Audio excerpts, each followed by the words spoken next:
ગર્ભ સંસ્કાર એટલે શું? શું તમે જાણો છો? બાળકનો સાચો વિકાસ એ બાળકના જન્મ પછી નહીં, પરંતુ માતાના ગર્ભમાં જ શરૂ થઈ જાય છે. આપણા સનાતન શાસ્ત્ર મુજબ ગર્ભ સંસ્કાર એટલે ગર્ભમાં રહેલા જીવને પવિત્ર, સંસ્કારી અને ગુણવાન બનાવવાની પ્રક્રિયા.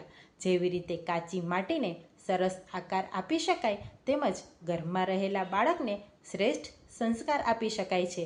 અને મોડર્ન સાયન્સ પણ આ વાત સ્વીકારે છે.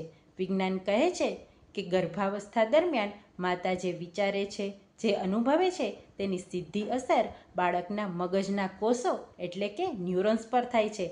એટલે જ ગર્ભ સંસ્કાર એ કોઈ અંધશ્રદ્ધા નથી, પરંતુ એક શ્રેષ્ઠ વિજ્ઞાન છે.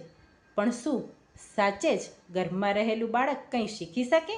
એ જાણવા માટે જુઓ આવતીકાલ ડે 2નો વિડીયો. અને આ ગર્ભ સંસ્કાર સિરીઝ સાથે જોડાયેલા રહેવા માટે ચેનલને આજે જ સબસ્ક્રાઈબ કરો.